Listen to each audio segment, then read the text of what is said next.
그 다음날 데이터를 주가가 오를지 말지를 뭐 디텍팅을 하겠다, 예측을 하겠다고 보면 이게 열흘치가 계속 중첩되면서 그 데이터끼리의 이제 데이터가 여러 번씩 사용될 수밖에 없는데, 그러니까 그러니까 월요일 날 거를 예측하기 위해서 그 전날 10일치를 가져오고 그 다음날 화요일 거를 예측하기 위해서는 또 월요일 이전 거 한 9일 정도가 이제 겹칠 거 아니에요. 계속 이렇게 겹치게 누적이 되는데, 그러면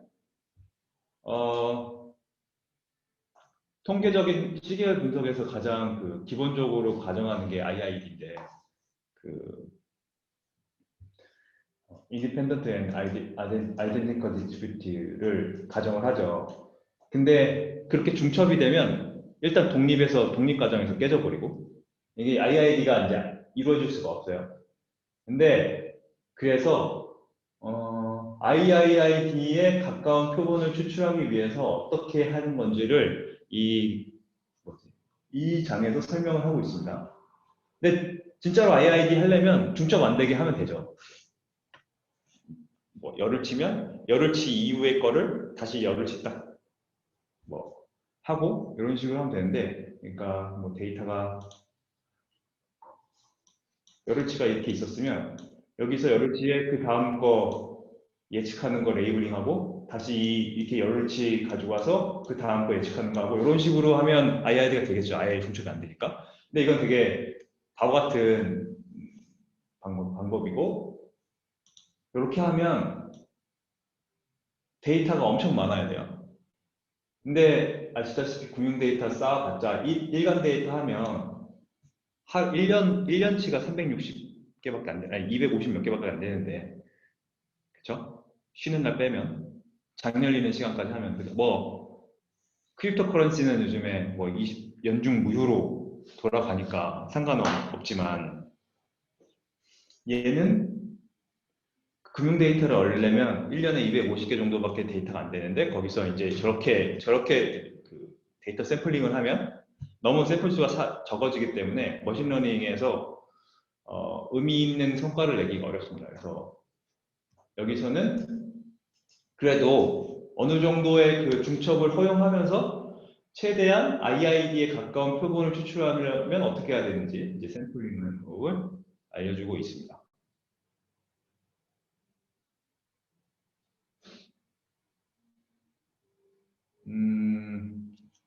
그래서 1장은 그 얘기한 거예요. 지금 제가 얘기한 거. 다들 대부분의 ML 리터러처에서 머신러닝은 IID를 가정하고 있는데, 파이낸셜에서는 이 IID 계정을 만족하기가 어렵다. 그래서 그 IID에 가장 가깝게 샘플링 하려면 어떻게 해야 되는지 이 장에서 설명하겠다. 그게 다예요. 그래서 아까 제가 설명한 거예요. 특정 구간 이후의 수익률 I를 레이블로 잡으려면 어떻게든 중첩되는 구간이 생길 수밖에 없다. 아까 말했지만 이런 식으로 이 구간에서 샘플링하고 그 다음날 거를 맞추고, 그 다음에 이게 월요일이었는데 뭐 화요일 날 걸 맞춘다 그러면 화요일 맞추고 싶으면 이 구간의 10일치가 이렇게 중첩이 될 거 아니에요. 그럼 타임라인이 중첩이 어떻게든 될 수밖에 없기 때문에 이 타임라인을 중첩하는 것은 중첩이 증가할수록 IID 과정에서 멀어질 수밖에 없다는 거고요. 그 다음에 3장에서 우리 공부했지만 트리플 베리어라는 게 있습니다. 트리플 베리어는 오늘 처음 듣는 분들이 계시니까 간략하게 설명을 드리면 이런 거예요. 이렇게 뭔가 주가의 흐름이 이렇게 있을 때 레이블링을 어떻게 하냐면,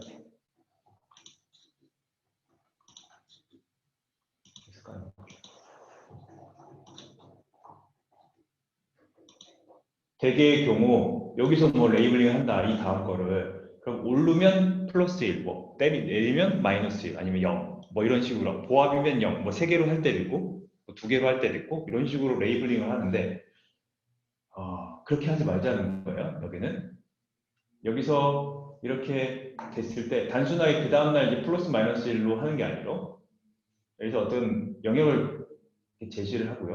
영역을 이렇게 제시를 이렇게 해요.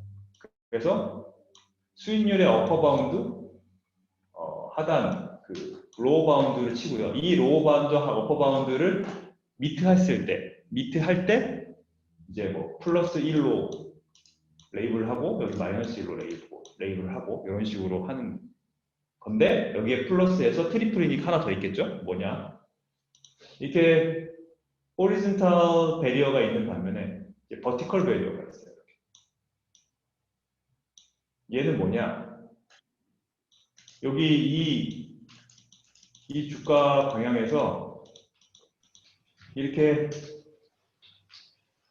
이 그래프에서 보면 얘는 미트를 하지 않잖아요. 위아래로 미트를 하지 않는데 그러면 하염없이 이게 미트 할 때까지 쭉 가겠죠. 근데 그래서 레이블이 제대로 안 될 텐데 그거를 막기 위해서 내가 생각하는 타임라인의 한계점을 찍는 거예요. 내가 뭐 오늘 사면 일주일 안에 무조건 판다. 아니면 오늘 오전장에 시작했으면 저녁장에는 무조건 판다. 아니면 뭐 내가 10분 단위로 뭔가 트레이딩을 계속 하겠다. 라고 하면 타임 호라이즌이 딱 정해져 있는 거죠. 그 타임 호라이즌 내에서 이 타임 호라이즌에 먼저 닿으면 얘는 0이 되는 거예요. 0이 될 수도 있고 뭐 여기가 약간 슬라이트하게 플러스 수익이 나면 여기도 플러스 1로 할 수 있고 마이너스 1로 할 수 있는데 제 생각에는 여기는 0으로 하는 게 훨씬 좋을 것 같아요. 내 경험상. 왜냐하면 여기를 이게 베리어가 있는데 베리어에 이 어떤 스레스홀드 값이 있을 텐데 이 스레스홀드 값이 넘어가지 않는 상태의 값에 1을 부여하면 머신러닝이 이걸 혼돈할 수 있어요. 머신러닝 학습할 때 이게 무슨 내용인지 정확하게 혼돈할 수 있기 때문에 얘는 다른 내용으로 가는 게 오히려 저는 개인적으로 좋을 거라고 생각하고 그렇게 뭐 3장에서는 0으로 하되 0이 좋은지 안 좋은지 니네가 독자들이 직접 테스트를 해서 어느 게 성능이 좋은지 확인해 봐라 라고 하는데 제가 볼 때는 여기가 그냥 0으로 하는 건데 이렇게 하는 게 이제 트리플 베리어예요. 주가에 무슨 소리가 섞였네요. 그 주가가 저 베리어를 넘어서거나 내려갔을 때 네. 주가가 이제 여기 방향에서 요점에서 이렇게 뭐 지금 주가의 방향이 좀 더 타이트하게 올라서 이게 이렇게 안 치고 이렇게 올라갔다 이렇게 내려갔다 이렇게 하면 여기 닿았을 때 여기에 1이 되는 거예요. 여기서 닿았을 때 여기에 이제 레이블을 하는 거예요. 이 이벤트에서 그러면 다시 시작해서 또 여기 닿으면 뭐 레이블링 하고 다음번 레이블링을 하고 뭐 이런 식으로 하는 거죠. 그게 이제 트리플 밸류예요. 그 안에서 움직일 경우에는 그럼 안에서 움직일 때는 결국엔 여기 닿겠죠. 그 전까지는 안 하는 거지. 그걸 한 다음에 여기 닿았을 때 이제 레이블링을 하고 0. 그럼 여기서부터 레이블링을 했으니까 수익률은 요 포인트에서 요 포인트에 이제 수익률일 거 아니에요? 그걸로 이제 수익률을 계산하는 거죠. 근데 이제 데이터는 그런 다음에 데이터는 여기서부터 뭐 열흘치를 가져와도 되고 이 이벤트에서부터 뭐 20일치를 가져와도 되고 이렇게 뭐 자기 마음대로 자기가 해보고 좀 더 좋은 방법을 하면 돼요. 근데 여기서 다 한다고 이렇게 여기만 딱 가져와 버리면 데이터 셋이 길이가 천차만별일 거 아니에요. 천차만별이잖아요. 짧은 거는 짧고 길 때는 되게 길고 막 그러니까 뭐 아니면 이 호라이즌이면 여기 개수가 정해져 있을 거 아니에요. 이 개수만큼 여기 이 앞에서 가져오든지 뭐 그런 식으로 자기가 이제 만들어서 쓰면 돼요. 이제 트리플 배려인데 얘가 여기서 다 왔어요. 그 다음에는 그 다음번에서 여기서 또 해가지고 이 배리어를 이렇게 치고 또 하겠죠? 그러면 또 어딘가에서 닿겠죠? 그러면 이 부분은 중첩이 될 거 아니에요, 계속. 그 수익률 곡선이. 얘가 다이나믹하게 뭐 올라가지 않는 이상은, 닿지 않는 이상은 이렇게 중첩이 될 텐데, 그래서 트리플 배리어를 쓸 경우도 불규칙적인 중첩이 계속 생길 수밖에 없다는 거고요. 그래서, 여기서 노테이션이 TI0는 아까 이게 시작하는 점이에요. 아까 여기서 이렇게 시작하는 점. 그 다음에 TI1은 이게 무슨 뜻이냐면 요거부터 시작해서 레이블이 생긴 타임 시점 아까 보면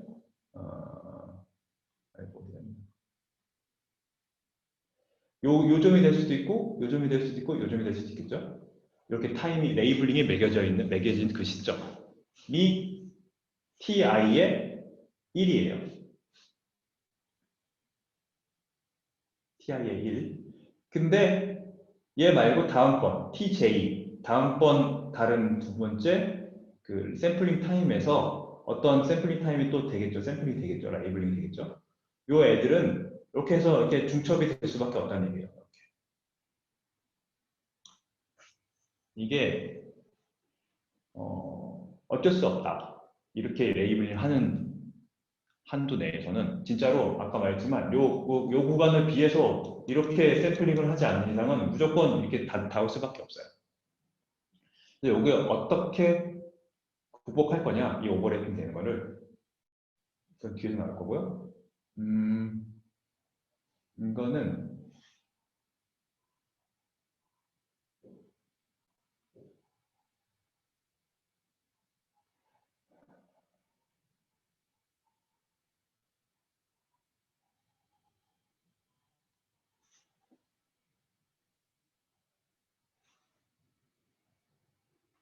이거는 그냥 고정된 구간 레이블링 한다는 얘기 중에서 얘기고 샘플링 프리퀀시가 구간에 제한되고 샘플링 데이터 개수 또한 들어올 수밖에 없다. 그러니까 내가 이게 20일이면 20일, 뭐 30일, 30일이면 딱 정해놨기 때문에 그렇다는 얘기고 트리플 베리어는 정해지진 않았어요.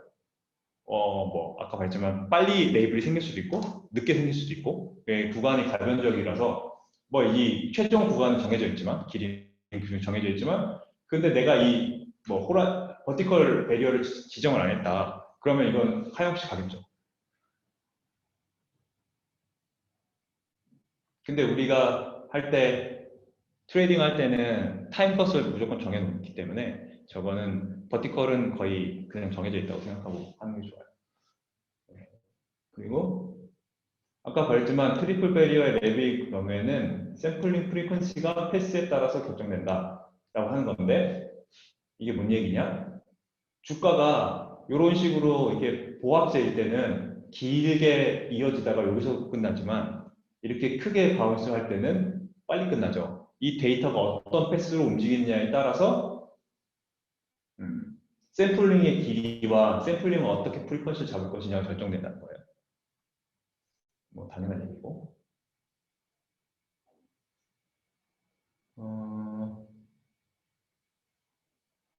그 다음에 4-3장이 Number of Concurrent Labels라는 얘기 있는데 여기서 Concurrent라고 얘가 정의한 게 뭐냐 하면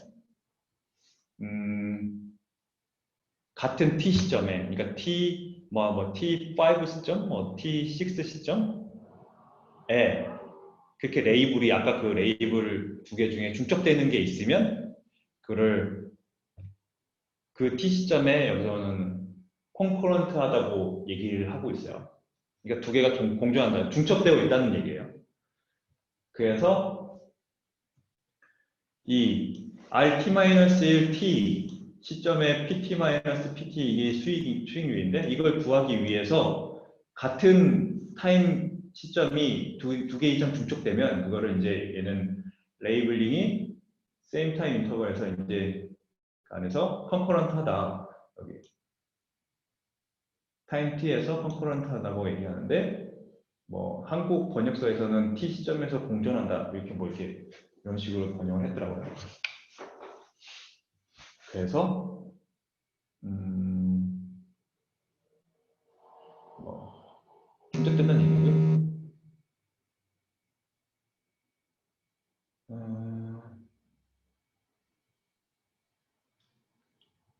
이 뒤에 이제 수식이 막 나오는데 이제 43장부터 수식이 나오는데 수식을 얘기하기 전에 수식을 먼저 얘기하고 이 수식이 무슨 내용인지 제가 정리한 내용이 있으니까 그걸로 이제 설명을 드릴게요. 그래서 얘네가 프라도스가 책에 쓴 내용은 유니크니스, 고유성을, 레이블의 고유성을 계산해서 그 고유성이 고유하지 않은 애들을 확률을 계속 떨궈서 부트스트래핑 할 때 복원 추출할 때 복원 추출해서 시간이 횟수가 넘어가면 넘어갈수록 걔가 이제 뽑힐 확률을 줄여 나가는 방식으로 이제 해보자라고 이제 제안을 하거든요. 그래서 유니크니스를 어떻게 재는지가 나옵니다. 유니크니스 UT는 TI는 1TI 여기 CT인데 CT는 이제 카운팅 한다는 뜻이고 1T는 중첩이 됐는지 안 됐는지를 나타내는 거예요. 위에서 보시면 아까 여기 설명이 나오면 1T라는 거는 어떤 T 시점에 얘네들이 중첩이 됐는지 안 됐는지를 보고 중첩이 됐으면 그러니까 내가 레이블링하는 시점과 그 T-1과 T 사이에 중첩이 있으면 1인 거고 중첩이 없으면 0인 거예요. 중첩이 있으면 1이고 중첩이 없으면 0이고 레이블별로. 근데 이거를 각 레이블별로 시간 단위로 이제 썸한 게 요거예요. T1 시점에서는 요거 3개를 더하니까 3이 되는 거고 T2 시점에는 없으니까 0이 되는 거고 T3은 얘 다 더하니까 1이니까 1인 거고 여기는 3, 0 이런 식으로 하는 게 CT예요. 카운팅한 거. 얘를 CT의 역수를 1T로 이제 나누면 그게 이제 고유성이 된다라는 거고요.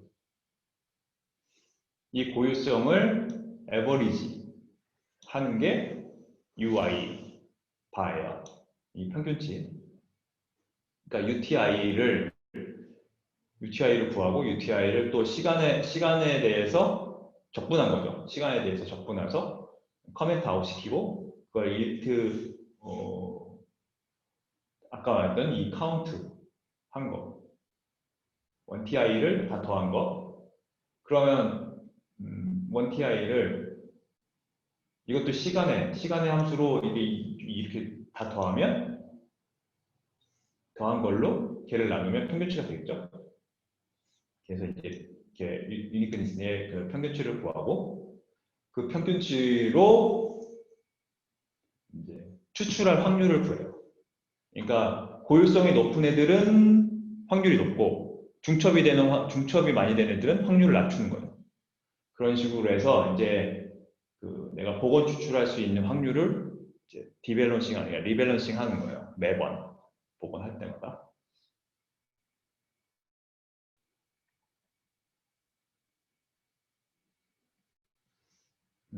이건 계산 거 한 건데 제가 계산해 놓은 게 따로 있기 때문에 이건 나중에 말씀드릴 거고.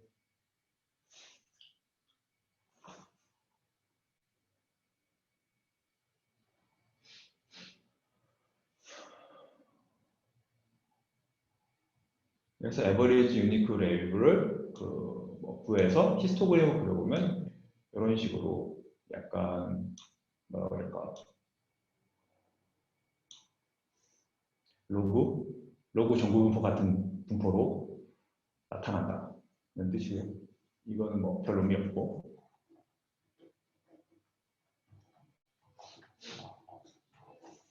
그래서 이제 중요한 점은 사회 5장인데 사회 5장에서는 용어를 사회 5장 보기 전에 용어를 알게 되는데 배깅이라는 게 있어요. 배깅은 부트스트랩 어그리게이팅이라는 의미인데 뭔가를 강화하는 건데 부트스트랩으로 뭐 강화하는 거죠. 그래서 부트스트랩이 뭐냐? 부트스트랩은 복원을 허용하고 추출하는 거예요. 복원 추출이죠. 그냥 그거를 이제 부트스트랩이라고 하는데 내가 바구니에 구슬이 뭐 파란색 구슬 3개, 빨간색 구슬 2개가 있는데 그 중에 하나를 뽑아요. 그건 추출해서. 근데 걔가 파란색인지 빨간색인지 상관없이 뽑은 다음에 걔를 다시 바구니에 집어넣고 그 다음 추출해서도 그 5개의 바구니에서 그대로 이제 추출하고 다시 공을 집어넣고 이런 식으로 추출하는 게 이제 복원 추출인데 그런 식으로 부트스트랩을 해서 데이터를 만드는 게 이게 배깅이에요. 근데 이 책에서는 배깅을 되게 좋아해요. 근데 배깅 거의 대부분 배깅을 써요. 랜덤 포레스트를 먼저 식별기를 만들어서 최적 파라미터를 뽑은 다음에 그 파라미터를 가지고 랜덤 포레스트를 배깅에 집어넣고 배깅 클래시파이어를 만들거든요. 배깅도 좋고 예전에 이 책 전에 저희가 마이크로 트레이딩 머신러닝 트레이딩인가 책을 봤는데 거기서는 여러 가지 기법을 설명을 하는데 배깅도 있고 뒤에 보면 이 책도 CV 폴딩 K 폴드가 나오는데 K 폴드 같은 것도 있고 부스팅을 쓸 수도 있고 다양한 방법을 쓸 수 있어요. 그 다음에 앙상블 랜덤 포레스트 같은 걸로 앙상블 기법을 쓸 수도 있고 그것들 다 쓸 수도 있고 조합해서 근데 이제 여기는 특히 배깅을 좋아해요. 이 책은 배깅을 썼고요. 배깅하면 나오는 게 이제 out of bag, in bag이라는 단어가 나오는데 out of bag은 말 그대로 부트스트랩을 통해서 중복 추출할 때 훈련 데이터셋에 속하지 않는 데이터. 쉽게 설명하면 테스트셋이라고 생각하면 돼요. 테스트셋. 밸리데이션 셋이나 테스트셋. 내가 학습에 쓰지 않은 데이터셋을 out of bag, OOB라고 하고요. in bag은 트레이닝 셋이라고 생각하면 돼요. 내가 트레이닝에 쓴 데이터셋. 그래서 얘는 트레이닝 셋이고 얘는 테스트 셋이다. 이렇게 단순하게 생각하시면 하셔도 크게 뭐 다르지 않아요. 그리고 뭐 부스팅 나오는데 부스팅은 과거 데이터에서 배우는 거예요. 원래 부스팅인데 여기서는 뭐 메타 알고리즘 같은 거 뭐 머신러닝 패밀리들 써서 앙상블 해서 하는 게 이제 부스팅이다라고 써 있어요.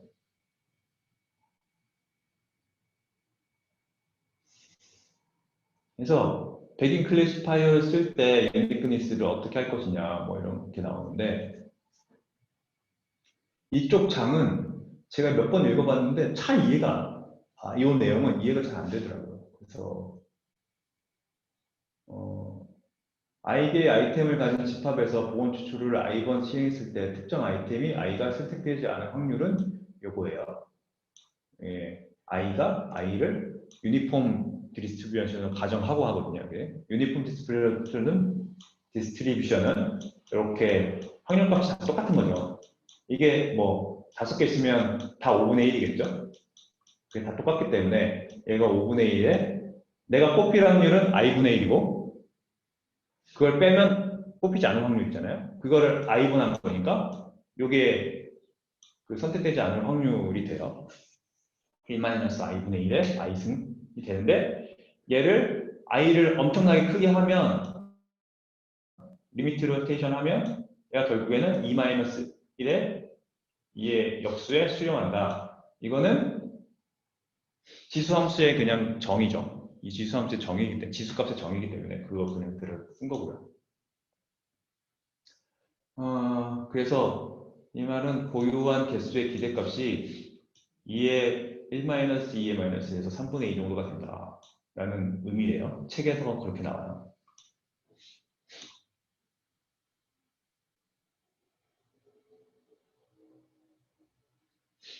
그러니까 유니크니스 옵저베이션의 수를 3분의 2 정도로 우리가 expectation, 기대할 수 있다. 라는 뜻이고요. i 복원을 되게 무한대로 계속 수를 늘려가면서 했을 때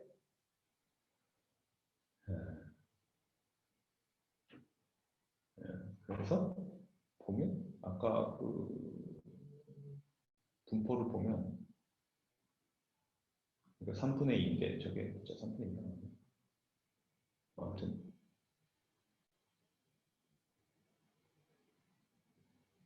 그리고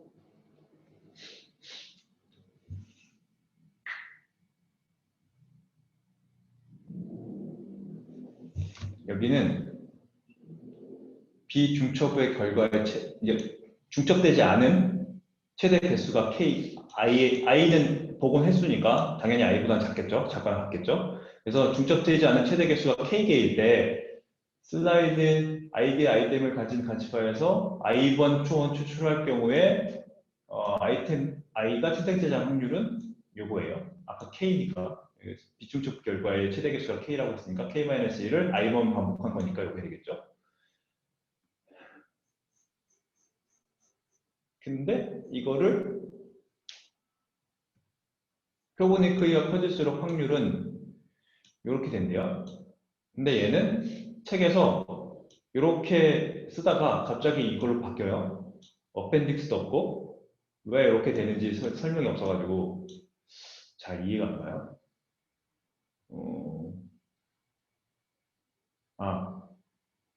샘플 수가 사이즈가 구로우가 커지면 결국에는 K가 I랑 똑같아지니까 K는 I랑 는이 등호가 있으니까 이렇게 된 게 아닐까라고 저는 생각하는데 아무튼 이 II 나누면 K승이니까 어차피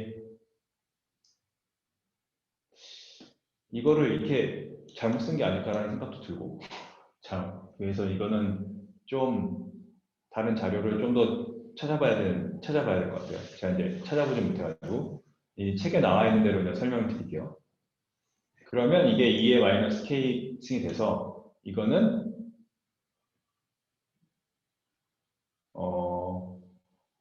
유닉 옵저베이션의 수가 1-2의 마이너스 i분의 k승은 요 값은 i를 복원 추출할 때의 값이었죠. 위에 i번 복원 추출했을 때의 값이니까 얘는 유니크니스니까 얘는 선택되질 확률에 대한 기대값이고 걔를 1에다 빼면 이제 중첩되지 않고 고유성을 지키는 옵저베이션이 뽑힐 확률이니까 이게 최대값이겠죠. 왜냐면 i번 다 쓴 거니까. 근데 이건 k번 쓴 거니까 밑에는 얘는 당연히 1-2의 마이너스 1승보다 작아야 되겠죠. 당연히. 얘는 i고 얘는 k니까. 근데 k는 1-2의 마이너스 2의 마이너스 i분의 k. 그러니까 전체 k i의 얘는 당연히 i가 더 큰 수니까 1보다 작은 수겠죠. 당연히 그러니까 얘는 얘보다 작죠. 그래서 비중적 결과의 중첩되지 않은 아이들로 복원 추출하는 개수가 k개일 때 걔는 복원 추출을 다 감안한 모든 경우의 수를 감안한 얘보다 당연히 적다라는 뜻이에요. 그건 뭐 직관적으로 생각해도 당연히 그런데 굳이 이렇게 수학적으로 설명을 안 해도 될 것 같은데. 그래서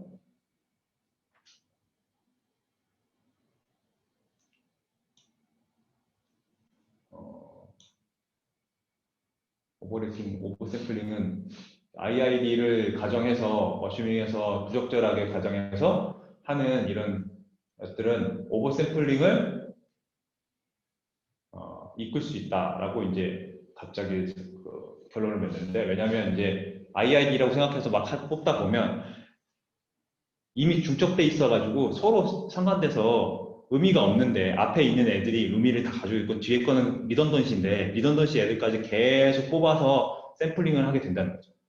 그래서 뭐랄까 그렇게 데이터셋이 편중되어 버리면 학습을 시킬 때 편중된 그 학습이 돼요. 이게 적절히 분포가 돼야 되는데 그래서 그런 것들을 막아야 된다라는 뜻으로 이제 써놓은 것 같고요.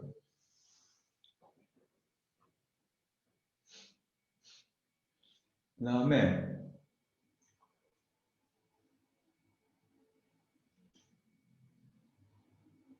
여기서 평균 고율성 값이 1보다 현저히 작은 관측값을 갖고 있으면 그러니까 중첩이 엄청나게 된 거죠.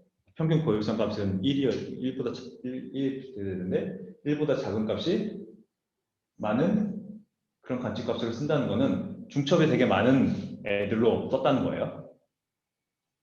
그러면 그런 걸로 인덱, IB 관측값은 중법이 서로 당연히 맞겠죠. 그런 거는. 아우로백 관측값과 유사하다라고 하는데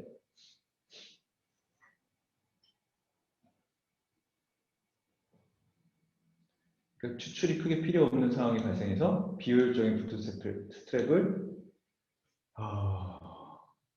비효율적이 된다. 라는 얘기는 말했지만 중첩이 엄청 많이 돼가지고 서로 똑같은 데이터를 계속 뽑는다고 하면 의미가 없잖아요. 걔는 뭐 학습을 시킬 의미가 없어요. 서로 다른 의미를 얘가 학습을 해야 되는데 똑같은 의미만 계속 학습하면 그 트레이닝 셋을 잘못 만든 거죠. 그런 얘기예요. 그래서 추출을 할 필요가 없는데 추출을 한 거예요. 그러니까 11111로 가득 차 있는 바구니에서 계속 뽑는 거지. 뭐하러 뽑아? 그냥 다 1인데. 그런 얘기예요. 그 얘기를 하는 겁니다. 근데 저는 요거는 사실 잘 이해가 안 가요. 아우로백 간축값과 유사해진다? 아우로백 값은 이 트레이닝에 쓰이지 않은 나머지 완전 별도의 트레이닝 셋인데 이게 중복값이 관측값이 작다고 중복 빼는 것까지는 알겠어. 근데 왜 인베 트레이닝 셋이 데스 셋과 유사해진다라고 하는지 이건 정확하게 잘 모르겠어요. 이해가 잘 안 돼요. 혹시 이해하신 분은 뭐 추가적으로 설명해 주시면 감사하겠습니다. 저는 잘 이해가 안 돼요. 왜 얘랑 얘가 이 관측값이 1에 가까워지는데 왜 유사해지지? 아, 그렇구나. 유사해지는구나. 유사해지는구나. 유사해지는구나. 왜냐하면 이런 거예요. 1111111이 계속 있어요. 얘를 트레이닝 셋이랑 테스트 셋으로 나눈다고 해서 의미가 있어요? 똑같죠. 그러니까 중첩이 엄청 많은 애들한테는 얘를 두 개로 나눠봤자 얘에 있는 애들이 얘에도 있을 거고 얘에 있는 애들이 다시 당연히 여기에 있을 거예요. 그러니까 서로 구분이 안 돼요. 그래서 중첩이 굉장히 심한 애들한테서는 아우로백이나 테스트셋이나 이 트레이닝 셋을 구분하는 게 의미가 없다. 그런 의미네요. 네. 그래서 수출이 크게 필요 없는 상황에 대해서 비효율적인 부트스트랩이 된다. 그래서 이런 걸 피하려면 어떻게 해야 되느냐? 아까 중첩된 출력값을 부트스트래핑 전에 삭제해야 된다. 아까처럼 이렇게 이 구간에 있는 거 따로, 다른 구간에 있는 거 따로, 뭐 다른 구간에 있는 거 따로 이런 식으로 해야 되는데 이렇게 하면 정보가 손실되고 데이터량이 확 줄어든다. 머신러닝을 할 수가 없다는 거고요. 평균 고효성 값을 기준으로 최대 샘플 개수를 제한한다.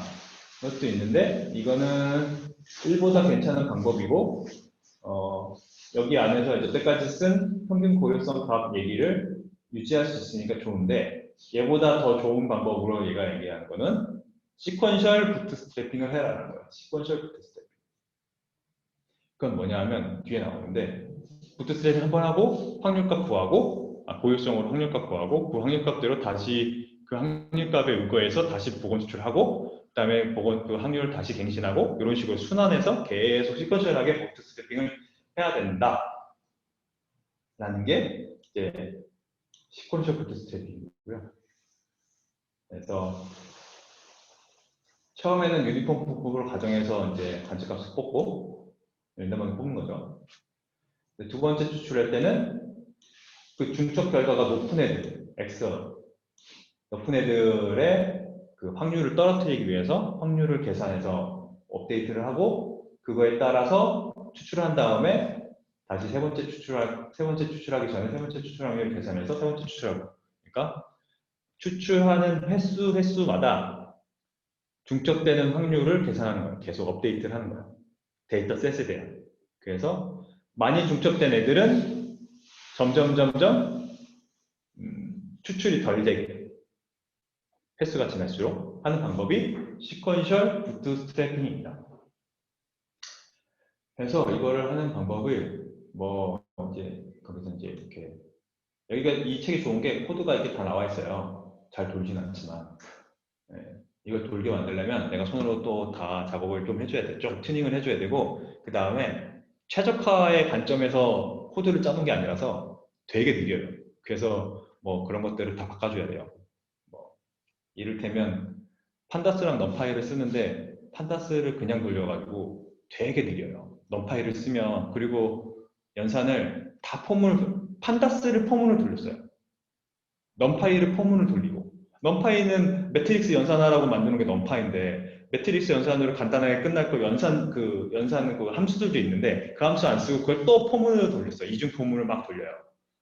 그러니까 그런 바보 같은 짓을 하는 코드들이 있어서 그런 것들 다 고쳐줘야 돼요. 쓰려면. 안 그러면 그 한 번 결과값 내는데 뭐 몇 시간 걸려요. 안 도는 거는 옛날 방식의 코드라서 안 도는 건가요? 아니 그냥 돌리긴 하는데 아까 말한 것처럼 안 도는 부분이 있어요. 왜냐하면 그 파이썬 3로 대부분 돼 있는데 가끔 파이썬 2로 돼 있는 게 있어요. 코드가. 그런 건 이제 파이썬 3로 바꿔야 되고 근데 파이썬 2하고 3는 뭐 프린트 문이나 이런 거 요 정도만 바꿔주면 되니까 크게 다른 건 아닌데 아까 말한 것처럼 약간 그 비합리적, 비효율적으로 짠 코드들이 있어서 그런 부분을 바꿔야 좀 제대로 돌아가게 만들 수 있어요. 그 다음에 되게 시성은 전혀 생각하지 않고 코드를 짰어요. 그래서 막 짜가지고 이런 거 그냥 한 줄로 그냥 이렇게 다 쓰고 변수 설정할 때 변수 뭐 선언할 때도 그냥 쭉 일렬 옆으로 쭉 다 쓰고 뭐 그래서 보기가 되게 어렵고 그런데 그런 것들을 좀 손을 대면 코드 자체는 되게 코드의 그 알고리즘 자체는 괜찮아요. 좋아요. 그래서 뭐 이렇게 코드는 보시면 되고요. 에버리지 유니크니스 구해서 이 유니크니스로 그 추출 확률을 구하고 추출 확률대로 이제 초이스 하는 거예요. 초이스를 하는 건 랜덤 초이스는 이제 뽑는 거 아시죠? 여기서 이제 추출하고 추출한 걸 다시 더해주고 그 다음에 또 추출하고 이런 식으로 해서 이제 시퀀셜 스태핑 하는데 시퀀셜 부트 스태핑을 하면 고유성의 이제 고유성 값의 이제 차이를 이제 보여준 건데 얘가 시퀀셜 부트스트래핑 한 거고 얘가 스탠다드 부트스트래핑으로 그냥 그런 거 생각 안 하고 그냥 무조건 뽑은 거예요. 그러면 통계적으로 유의미하게 0.1 정도의 차이가 나죠. 이게 뭐냐면 이쪽으로 갈수록 고유성이 높게 중첩되지 않게 그 복원 추출을 했다는 얘기예요. 그러니까 통계적으로 유의미하게 어느 정도 이제 IID에 가깝게 중복 추출이 가능하다라는 걸 보여주는 겁니다. 이 그래프 자체가. 근데 제 생각에는 0.1 올라간 걸로 되게 유의미한가라고 싶긴 한데 뭐 이 정도라도 이거보단 나니까 아예 그냥 안 한 거보단 나니까 쓰는 거고요. 그래서 사회 5장까지는 내용은 이렇고 아까 제가 이제 손으로 정리한 게 있는데 아까 그 고유성 그걸 계산하는 방법에 대해서 손으로 정리를 해봤어요. 이게 책에 나와 있는 예시인데 이렇게 컬럼이 타임이고 로우가 이제 타임이고 야 없어져 안 올라가네. 이 위에 이렇게 컬럼이 횟수예요. 이 i가 이 컬럼이고 타임이 로우고 이렇게 생각하시면 되고요. 1t는 아까 말했죠. 그 타임 t에서 중첩되면 1, 중첩되지 않으면 0. 그러면 얘는 이게 레이블 y1이고 이게 레이블 y2, 레이블 y3라고 할 때 얘는 수익률이 R0에서 시작해서 R3에서 그 레이블링이 된 거예요. 그러니까 T0에서 시작해서 T0에서 아까 그 타임 주기가 우리가 그래프를 보면 아까 트리플 베리어 그림 그린 거 보면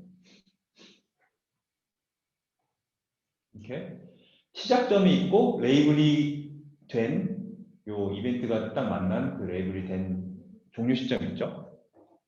그러면 R은 요거하고 요거의 플러스 여기서부터 여기까지의 수익률이니까 R은 0부터 3까지의 수익률이 되는 거예요. 그래서 R03는 여기서 시작점에서 여기서 시작해서 여기 끝났을 때의 주가 차이라고 생각하시면 되고,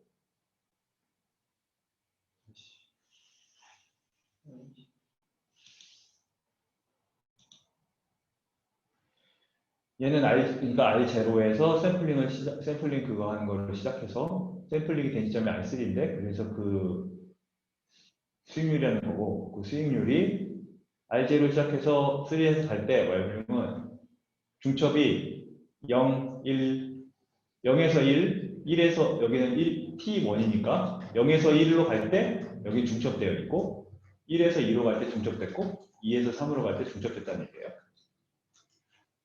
그리고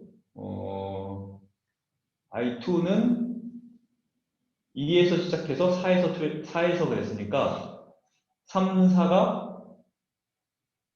2에서 시작해서 3으로 갈 때 여기 중첩되어 있는 거고 3에서 가서 4로 갈 때 여기서 중첩된 거고 두 번 중첩됐다는 얘기고 112라는 거는 그 다음에 56211이라는 거는 4에서 시작해서 6으로 갈 때 이 두 개가 중첩되어 있다는 거예요. 4, 6. 그렇게 해서 1t, i의 매트릭스가 이렇게 정의가 되고요. 얘에서 ct는 i에 관해서 적분한 거죠. i에 관해서 이 1ti를 적분한 거예요. 그래서 그러니까 t1일 때는 요 세 개를 더하면 되겠죠. 1이고 t2일 때 요거 세 개 더하면 1이고 3일 때 요거 세 개 더하면 2이고 4일 때 요거 세 개 더하면 1이고 1이고 1이죠. 그래서 ct는 11, 2, 1 이렇게 나와요. 그 다음에 유니크니스는 이 ct를 1ti를 ct로 나눈 거니까 이거 그냥 요거 여기다 나눠주면 되겠죠? 이 위에 값에다가 그러면 이렇게 나오고 1000, 1000, 2분의 1, 2분의 1, 0, 0, 1, 0 뭐 이렇게 나와요. 그런 다음에 이거의 평균 고율성 UI 반은 이번에는 타임으로 적분을 해서 1t를 중첩을 나타내는 1t를 타임으로 적분을 해서 적분한 값을 다시 ut를 타임으로 적분한 값을 나누는 거. 이게 ui이기 때문에 uti를 시간에 대해서 적분하면 이렇게 적분하면 되죠. 이렇게 더하고 이렇게 더하고 이렇게 더하고 시간에 대해서 하면 이거 2분의 5, 2분의 3, 2가 되겠죠. 그 다음에 1t는 컬럼으로 해서 이렇게 컬럼 와이즈로 이제 더해버리면 3, 2, 2가 되잖아요. 그래서 얘는 3, 2가 되고 3, 2로 2.2분의 5, 2분의 3, 2분의 1을 나누니까 결국에는 6분의 5, 4분의 3, 1이 돼요. 이게 첫 번 추출하고 두 번째 추출하기 전에 나오는 유니크니스고요. 네, 두 번째 추출하기 전에. 요를 가지고 확률을 구하는데 확률은 어떻게 구하냐? 확률 시그마는 이 6K를 전부 다 더해서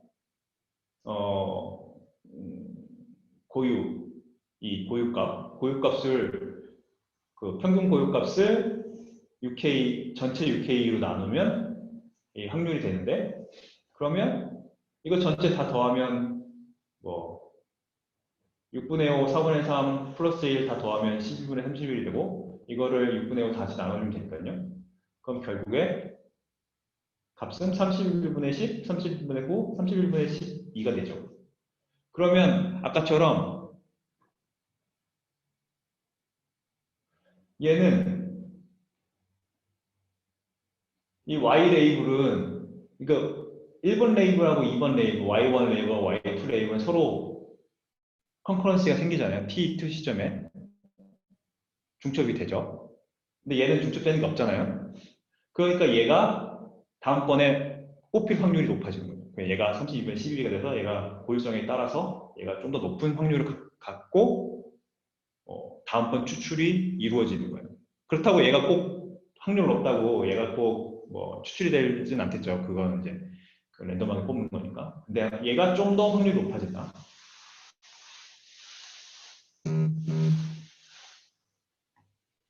그렇게 해서 이게 3개 더하면 1이 되도록 이렇게 확률이 나오고 고유성이 높은 애가 다음번 추출해서 좀 높은 확률을 가지고 추출될 수 있도록 확률 값을 구하고 이 확률 값을 매번 추출할 때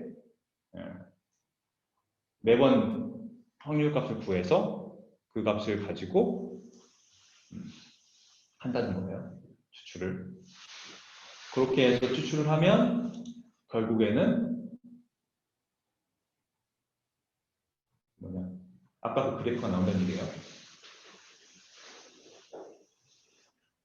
아까 이것처럼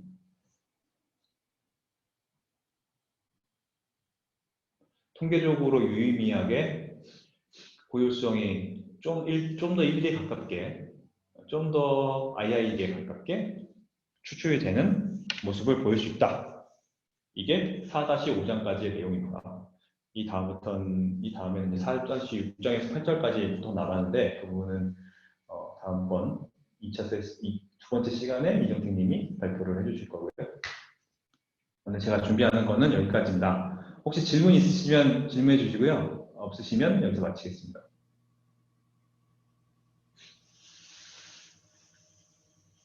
제가 설명한 게 이해가 가시나요? 오늘 처음 들으신 분들은 앞에 거를 잘 못 들어가지고 좀 이해하기가 좀 쉽지 않으셨을 텐데 그래서 이제 그 트리플 베리어도 좀 다시 설명드리려고 했는데 기본적인 틀은 그거예요. 중복되지 않게 트레이닝 셋을 어떻게 만들 것이냐. 중첩이 되는지 안 되는지를 판단해서 그래서 중첩되는 애들은 좀 시간이 갈수록 확률을 떨어뜨려서 좀 더 덜 추출될 수 있도록 이제 메커니즘을 가져간다가 이 장의 메인이고요. 이거는 당연히 이렇게 해야 될 거라고 생각해서 아마 파이낸셜 데이터를 다루는 분들은 아마 이 방법을 좀 적용해보고 하시는 게 좋을 것 같습니다. 질문 없으시면 여기서 마치겠습니다. 수고하셨습니다. 네, 수고하셨습니다. 7분 정도 썼다가 40분에 시작. 40분에요? 예, 40분. 네. 예, 고생하셨습니다. 안녕하십니까. 고맙습니다. 네.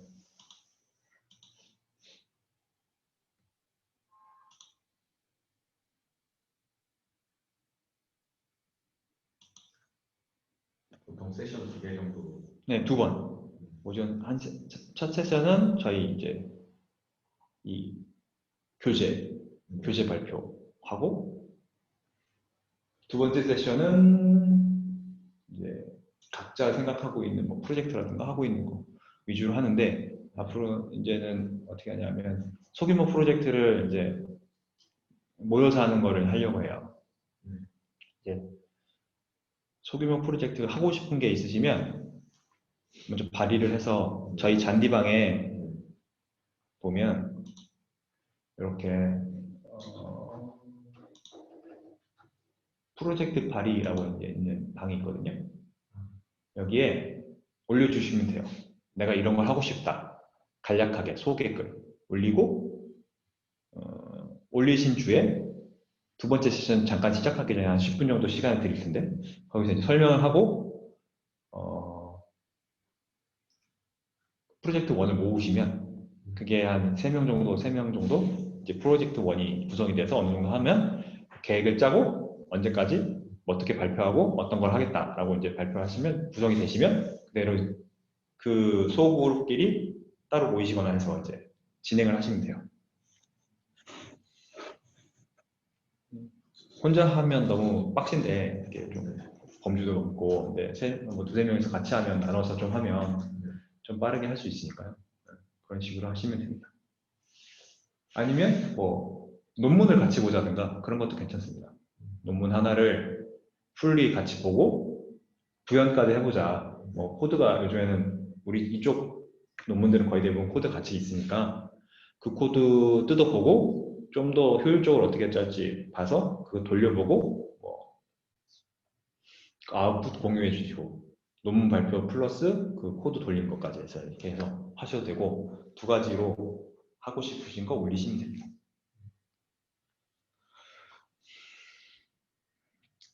그냥 자기가 그동안 하던 거 그냥 올려셔도 되고 발표하셔도 되고 그래서 1차 세션은 교재, 2차 세션은 프로젝트 진행한 거 이렇게.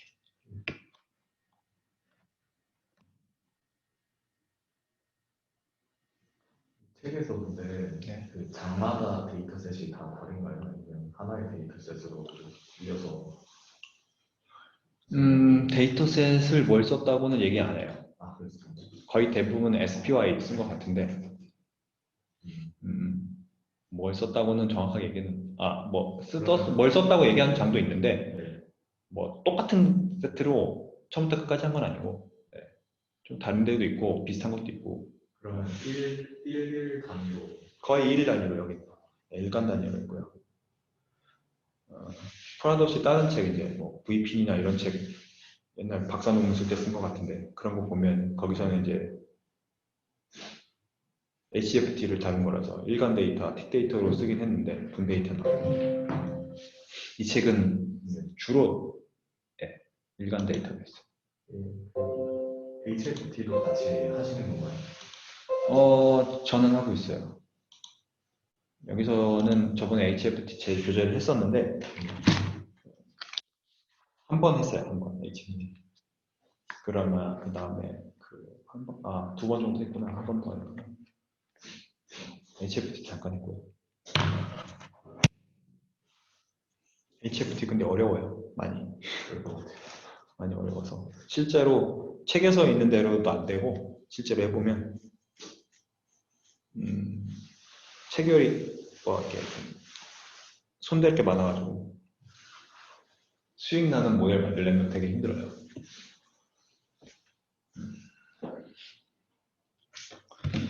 물 마시고 가야겠다.